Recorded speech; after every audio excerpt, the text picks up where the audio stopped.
მოგესალმებით მეგობრებო, დღეს გადავწყვიტეთ თბილისში ერთ-ერთი მნიშვნელოვანი ტაძარი გადაგვეყო, კერძოდ ანჩისხატი.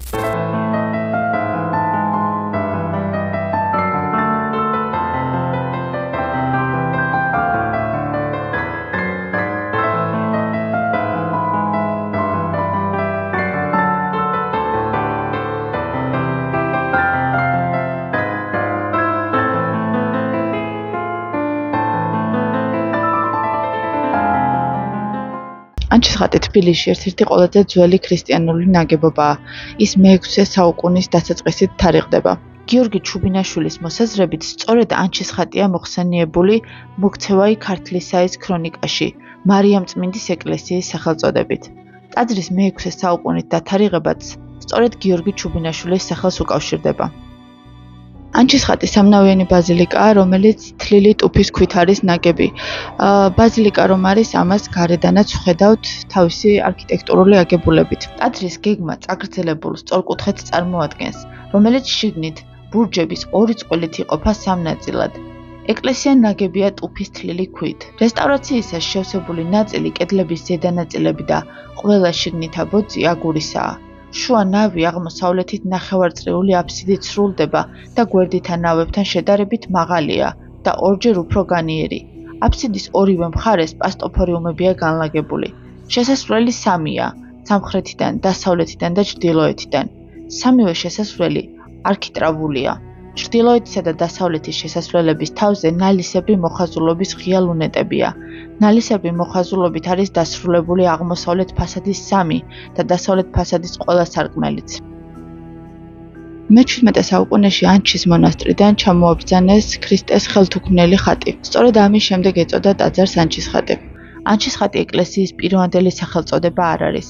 ეს სახელი მხოლოდ მე-18 საუკუნეში ეწოდა, როდესაც სამხრეთ საქართველოდან ანჩის მონასტრიდან ბექა ოპიზარის მიერ მე-12 საუკუნეში მოჭედილი მაცხოვრის ხატი გადმოასვენეს, რომელიც ადრე ანჩის საკათედრო ტაძარში ესვენა. დღეისათვის ტაძარში წარმოდგენილია ახლად დაწერილი ხატები, ხოლო ტაძრის ძირითადი სიწმინდე, ანჩისხატი იგივე პირი უფლისა, საქართველოს ხელოვნების სახელმწიფო მუზეუმშია დაცული. ერეკლე მეორის მეფობის პერიოდში დაარსდა საერო და სასულიერო სემინარია, რომელიც თბილისში მნიშვნელოვან საგანმანათლებლო კერას წარმოადგენდა. სემინარიას საფუძვლიანი ქრისტიანული და კლასიკური განათლების პროგრამა ჰქონდა. ანჩისხატის ტაძარი საუკუნეების განმავლობაში ითვლებოდა სასულიერო და კულტურულ ცენტრად. აქ ფუნქციონირებდა სემინარიაც, სადაც საღვთო რჯულთან ერთად შეისწავლებოდა გრამატიკა, ლოგიკა, ფილოსოფია და ასე შემდეგ. ტაძარი მრავალი ისტორიული მოვლენის მოწმე გახდა და მიუხედავად ამისა, მან დღემდე შეინარჩუნა თავისი ისტორიული და კულტურული მნიშვნელობა. სპეციალურად შევარჩიეთ მზიანი ამ ვიდეოს გადასაღებად. შეგიძლიათ ის ზემონოთ და დატკბეთ ჩვენს მიერ გადაღებული კადრებით.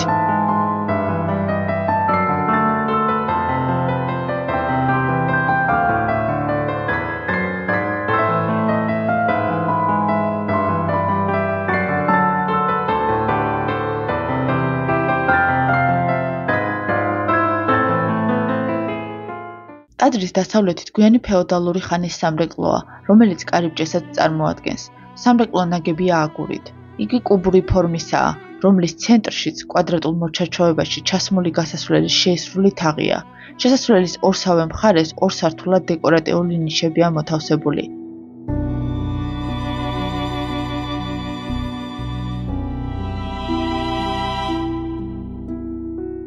(1693) წელს კათოლიკოს ნიკოლო ზამილახვრის დაკვეთით ეკლესია მოიხატა. აღსანიშნავია აფსიდის შუბლზე გამოსახული იესეს ძირი, რომელიც საქართველოში ბაგრატიონთა გვარის ბიბლიურ წარმომავლობას მიანიშნებს.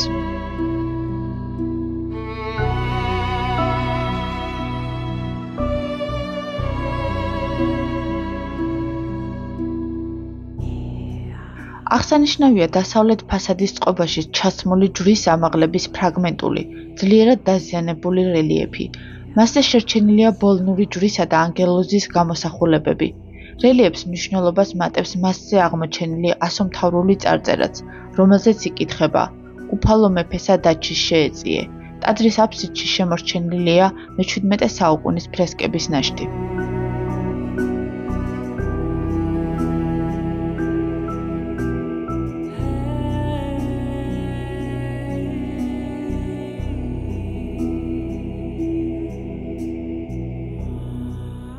სივრცეში შემორჩენილია მე-19 საუკუნის პირველი ნახევრის მოხატულობა, რომელიც 1813 წელს დეკანოს დიმიტრი ალექსი მესხიშვილის მიერ ტაძრის განახლების შემდეგ არის შესრულებული. იგი შუა საუკუნეებიდან ახალ დროზე გარდამავალი ხანის ქართული მხატვრობის ნიმუშია და მაცხოვრის ხელთუქმნელი ხატის ისტორიის სცენების გამოსახვით არის განსაკუთრებით საყურადღებო.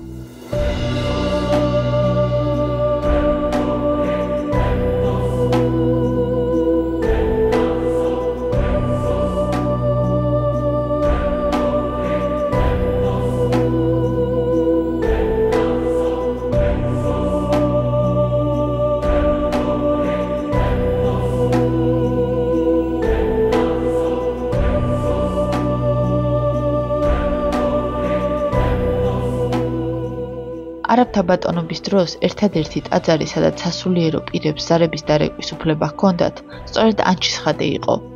ამის გამო ტაძარს ზარის ეკლესიასაც უწოდებდნენ.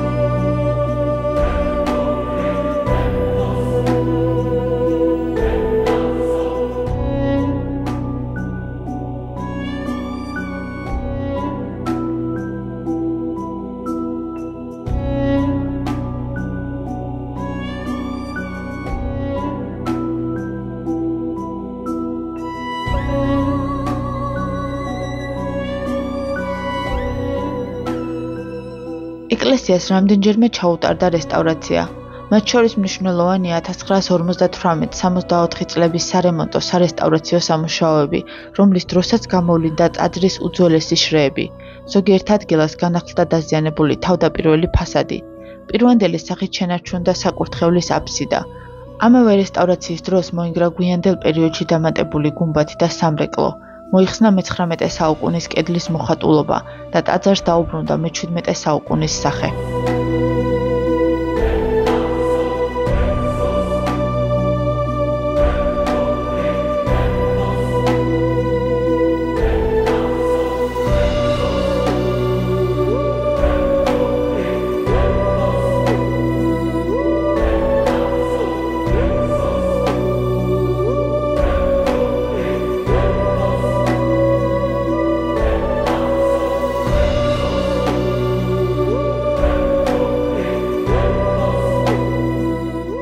ანჩისხატის ტაძარი ესაა საქართველოს ქრისტიანული კულტურისა და ეროვნული იდენტობის ცოცხალი მემკვიდრეობა. მისი არქიტექტურა ასახავს ქართული საეკლესიო ხუროთმოძღვრების საწყის ეტაპებს. ესაა არა მხოლოდ რელიგიური ცენტრი, არამედ ეროვნული თვითმყოფადობის სიმბოლო, რომელიც მნიშვნელოვანია თითოეულმა ქართველმა იცოდეს, ესმოდეს და იზიარებდეს.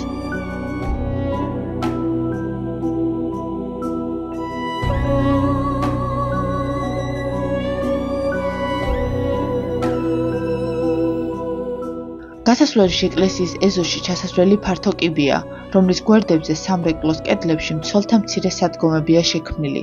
გასასვლელის თაღის ზემოთ ერთი საცხოვრებელი ოთახია, მეორე სართულზე მცირე ზომის სათავსებია. ნაგებობას აგვირგვინებს ფანჩატური, რომელსაც ქვის სვეტები აქვს ორიგინალური სვეტისთავებით. როგორც ვიდეოში ნახეთ, ტაძარი ერთ-ერთი უძველესია და ის გამოირჩევა თავისი არქიტექტურული თუ კულტურული მნიშვნელობით. ტაძარი ქალაქის, დედაქალაქის ცენტრშია, ძალიან მისადგომ ადგილას, რაც ამარტივებს ჩვენთვის მნახველისთვის მის მონახულებას, დათვალიერებას და აღქმას. ძალიან ხშირად მსგავსი კულტურული ძეგლების მოსანახულებლად ჩვენ დავდივართ სხვა ქვეყნებში, მაგრამ გვავიწყდება, რომ თბილისში, აქვე ახლოს არის ძალიან ძველი მნიშვნელოვანი კულტურული მემკვიდრეობა, რომელიც შეგვიძლია რომ ძალიან მარტივად მოვინახულოთ. დღეისათვის სულ ეს იყო. თუ მოგეწონათ ეს ვიდეო, დაწერეთ კომენტარებში, არხის განვითარების მიზნით კი გამოიწერეთ ჩვენი არხი და დალაიქეთ ვიდეო.